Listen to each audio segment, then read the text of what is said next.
اور Peoples party کی کوشش یہ ہے کہ ان سب کو پیپلز پارٹی میں شامل کر لیا جائے، اپنے اندر سمو لیا جائے، کیونکہ پیپلز پارٹی والوں کا یہ کہنا ہے، کل ہی ایک صاحب نے بتایا بڑے ذمہ دارانہ طریقے سے، کہ ہمارے اسٹیبلشمنٹ کے ساتھ معاملات طے ہو گئے ہیں۔ معاملات طے ہونے کا مطلب ایک تو وہ ہے جو اس سے پہلے لیا جاتا تھا، جو اب ختم ہو چکا ہے، کہ مرکز میں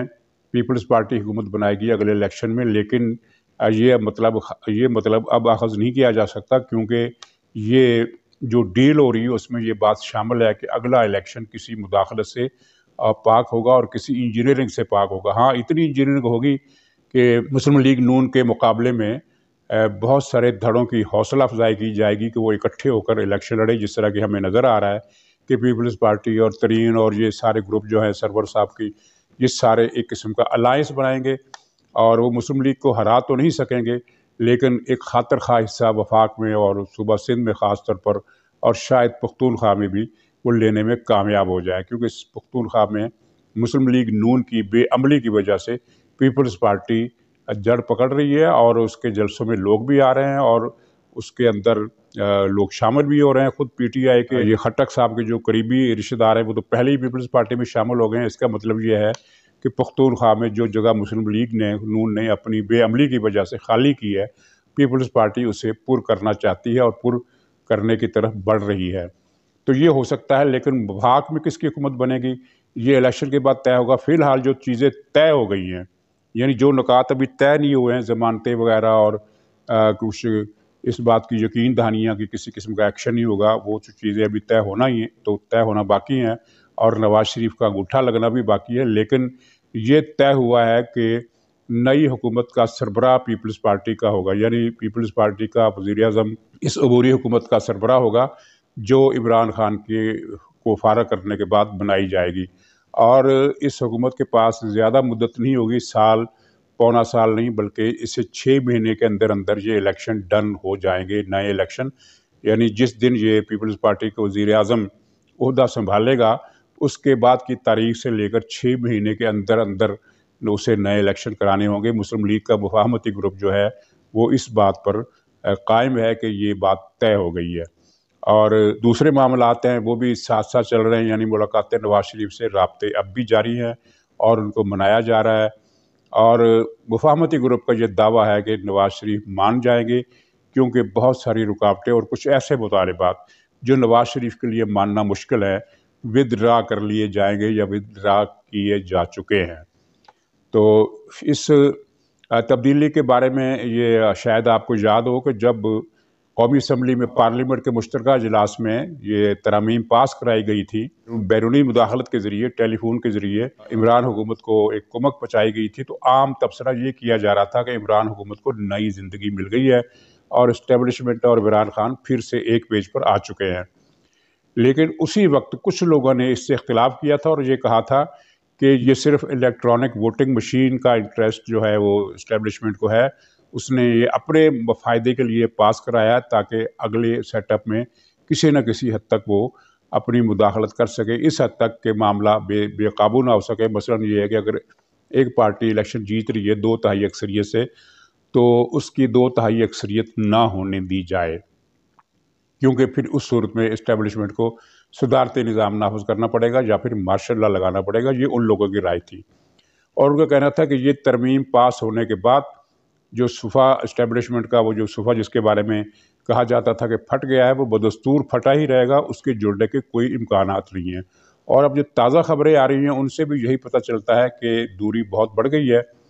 اور اب دوری کی شکل مختلف ہو گئی ہے۔ مختلف سے مراد یہ ہے کہ عمران خان کی طرف سے اب نامے جا رہے ہیں، پیغامات جا رہے ہیں، پیار محبت کے صلح صفائی کے، یا معافی نامے، یا جو بھی کہہ لیں آپ، منت ترلا کہہ لیں پنجابی میں، لیکن ادھر سے کسی بات کا رسپانس نہیں آ رہا، اور ادھر سے یہ طے ہو گیا ہے۔ اور یہاں پر یہ کہنا بے جا نہ ہوگا کہ حکومت کے خلاف تحریک عدم اعتماد بظاہر تو اپوزیشن لائے گی، لیکن دراصل یہ تحریک اعتماد کوئی اور لا رہا ہے، اپوزیشن اس میں صرف استعمال ہو رہی ہے۔ پھر وہ جمہوریت کا لوہا کہ یعنی کسی ناگزیر نجات کے لیے بھی بے اصولی پر عمل کرنا پڑتا ہے اور غیبی طاقتوں کا سہارا لینا پڑتا ہے۔ یہ اچھی بات نہیں ہے، لیکن یہ ہے اور اسی طرح چل رہا ہے، اور اسی غیبی طاقتوں کی مدد سے ہی یہ سفینہ ڈوب رہا ہے۔ وہی سفینہ جس کو ٹائٹینک بنا کر پیش کیا گیا تھا اور کہا گیا تھا کہ دنیا میں اس سے اچھی حکومت کوئی نہیں آئے گی جس طرح کی ہم لا رہے ہیں، اور پھر عوام سے مطالبات کیے گئے تھے کہ آپ قربانی دیں، بس چند مہینے کی بات ہے، اس کے بعد پاکستان جنت نظیر بن جائے گا۔ اور جنت نظیر ناظرین یہ بنا ہے کہ پاکستان کے سرکاری خزانے میں اب لوگوں کو تنخواہیں دینے کے لیے بھی پیسے نہیں ہیں۔ سفارت خانوں کا اسکینڈل آپ دیکھ چکے ہیں کہ صرف سربیا نہیں بلکہ بنگلہ دیش بھی اور کئی دوسرے ملکوں کے پاکستانی سفارتکاروں کو کئی مہینوں سے تنخواہ نہیں ملی، اور پاکستان میں محکمہ تعلیم سے نجات حاصل کرنے کا جو عمران خان نے منصوبہ بنایا ہے، اس کی بھی ایک بڑی وجہ یہ ہے کہ تنخواہیں دینے کے لیے پیسہ نہیں۔ یہ تعلیمی اداروں کو بلدیات کے ماتحت کر رہے ہیں تاکہ تنخواہوں کا جو بوجھ ہے اس میں الاؤنسز وغیرہ کٹ جائیں اور یوں تنخواہیں 40% کم ہو جائیں، یوں اس طرح قومی خزانے پر جو بوجھ نہ پڑے۔ قومی خزانہ خالی ہے۔ قومی خزانہ کیوں خالی ہے؟ حالانکہ اس حکومت نے پاکستان کی تاریخ میں بلکہ دنیا کی تاریخ میں سب سے زیادہ ٹیکس لگائے ہیں، اور ابھی ٹیکسوں کی ایک لہر آنے والی ہے۔ 250 یا 350 ارب روپے کی جو ٹیکسز ہیں وہ کسی نہ کسی طریقے سے عائد کیے جائیں گے۔ اگرچہ شوکت ترین نے یہ جھوٹ بولا میڈیا کے سامنے کہ ہم کوئی نیا ٹیکس نہیں لا رہے، لیکن FBR کے چیئرمین نے اس کے جھوٹ کا بھانڈا پھوڑ دیا اور کہا کہ منی بجٹ تیار ہے اور بس وزیر اعظم کی منظوری کا انتظار ہے۔ اسٹاک مارکیٹ کا جو زوال ہے، اس کی جو تباہی ہے، اس کے پیچھے بھی یہی کہانی ہے کہ سرمایہ کار ملک سے بھاگ رہے ہیں، سرمایہ ملک سے نکل رہا ہے، بیرونی سرمایہ آنے کا امکان نہیں ہے، جو پاکستان میں موجود ہے وہ بھی بھاگ رہا ہے، اور اس سرمایہ کے اس فرار کا ذمہ دار اسٹیبلشمنٹ عمران خان کو سمجھ رہی ہے، جس کی وجہ سے پاکستان آنے والے مہینوں میں اور زیادہ ناقابل بیان حد تک قسم کی مشکلات اور دشواریوں کا شکار ہو جائے گا۔ تو اس تناظر میں یہ تبدیلی کو دیکھا جا رہا ہے، اور یہ اس پروگرام میں جو کچھ میں نے عرض کیا اس کا مطلب یہ نہیں ہے کہ میں اس ساری اسکیم کا حامی ہوں جو نافذ ہونے جا رہی ہے۔ میں اس کی حمایت نہیں کرتا، کیونکہ میرا اصولی موقف وہی ہے جو ہر جمہوریت پسند پاکستانی کا ہے کہ پاکستان میں جمہوریت کو کسی مداخلت کے بغیر چلنے دیا جانا چاہیے، اور جمہوریت ہی پاکستان کے مسائل کا حل ہے۔ لیکن جو میں نے عرض کیا وہ